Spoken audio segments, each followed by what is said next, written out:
جتنے motivational speaker ہیں خاص طور پر انڈیا میں جو بڑے مشہور ہیں، میں نے بعضوں کی اسپیچز سنی ہیں، بہت ذہین لوگ ہیں وہ، اور ان کی اسپیچز سے لگتا ہے کہ یہ اپنی قوم کے خیر خواہ بھی ہیں، دو نمبری، کیونکہ دو نمبر آدمی اتنے لمبے عرصے تک اچھی باتیں کر نہیں سکتا.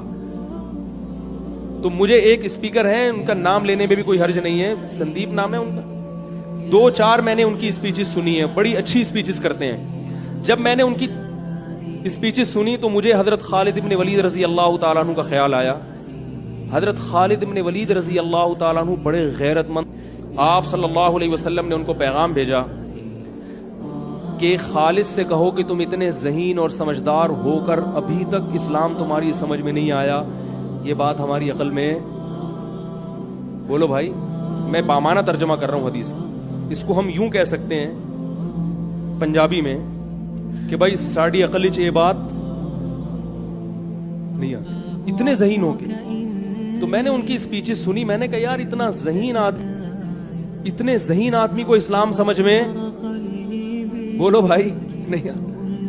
تو جتنے یہ اسپیکرز ہیں ان تک کاش میری کوئی یہ دعوت، میری کیا علماء کی دعوت پہنچا دے، بھائی تم تعصب کی سے بالاتر ہو کر اسلام کا مطالعہ کرو، تمہاری اسپیچز میں اللہ کی قسم جان پیدا ہو جائے گی.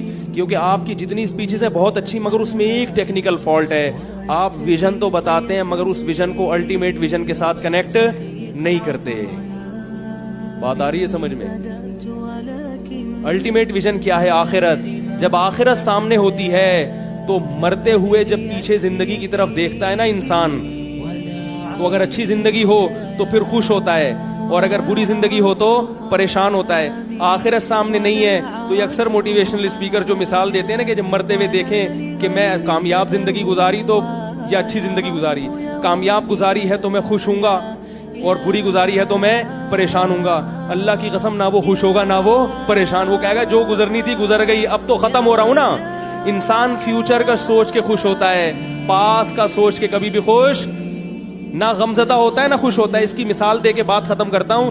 دیکھو پھانسی کے پھندے پہ ایک آدمی کو لٹکنا ہے، 10 سال سے وہ جیل کی کوٹری میں پڑا ہوا ہے اور اس کو بتایا گیا ہے کہ کل تم نے پھانسی کے پھندے پہ لٹکنا ہے. آج جب لٹکنے سے 1 گھنٹہ پہلے اس کو بتایا گیا کہ تمہاری رہائی کا آرڈر ہو چکا ہے، اب وہ ماضی کو دیکھ کے پریشان ہوگا جو 10 سال جیل میں گزارے ہیں، یا فیوچر کو دیکھ کے خوش ہوگا؟ وہ کہے گا جیسے تیسے گزر گئے، آگے کیا ہو رہا ہے میرے لیے، آگے زندگی اچھی ہے. اور ایک وہ آدمی ہے جو ایئر کنڈیشن میں سو رہا ہے، نائٹ کلبوں میں شرابیں پی رہا ہے، ساری اس کی مرضی کی زندگی اور مرضی کی چیزیں پوری ہو رہی ہیں، ساری خواہشات اس کی پوری ہو رہی ہیں، لیکن اسے آ کے بتایا جائے کہ 1 گھنٹے کے بعد آپ کو قتل کر دیا جائے گا، تو اب وہ پاس کا دیکھ کے خوش ہوگا کہ میں نے بڑی کامیاب لائف گزاری ہے. بولو بھائی. تو یہ جو موٹیویشنل اسپیکر ہیں اکثر یہ مثال دے رہے ہوتے ہیں کہ ہم جب دنیا سے جائیں تو تسلی ہو کے کچھ کر کے گئے ہیں. میرے بھائی نہیں تسلی ہوگی، کیونکہ اس کو پتا ہے کہ کر کے گئے ہوں یا نہیں کر کے اب کیا ہو رہا ہے، اب سب کچھ کیا ہو رہا ہے، فنا ہو رہا ہے. تو آخرت جب سامنے ہوگی کہ میں نے زندگی اچھی گزاری ہے، اب آخرت کیا ہے میری، اب میں اللہ کے ہاں سرخ روح ہو سکوں گا، اللہ مجھ سے راضی ہوگا، جب اللہ سے ملاقات ہوگی وہ خوش ہوگا تو نے اچھی زندگی گزاری ہے. تو پھر وہ زندگی اگر آزمائشوں میں بھی گزری ہوگی تو اس زندگی کے گزرنے سے پہلے ان آزمائشوں پہ بھی راضی ہوگا.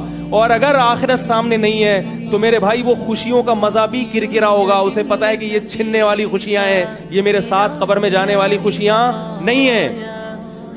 اسی لیے مسلمان زیادہ خوش زندگی گزارتے ہیں اور غیر مسلموں کی زندگیوں میں زیادہ خوشیاں نہیں ہوتی. یہ مشاہدے پر مبنی حقیقت ہے. ان غیر مسلموں سے میں کہتا ہوں کبھی آؤ ہمارے گھروں میں اور مسلمانوں کے گھروں کے اندر رہ کے دیکھو، تمہیں پتا چلے گا مسلمانوں کی زندگیوں میں سکون زیادہ ہے، مسلمان میں ٹینشن برداشت کرنے کی صلاحیت زیادہ ہے.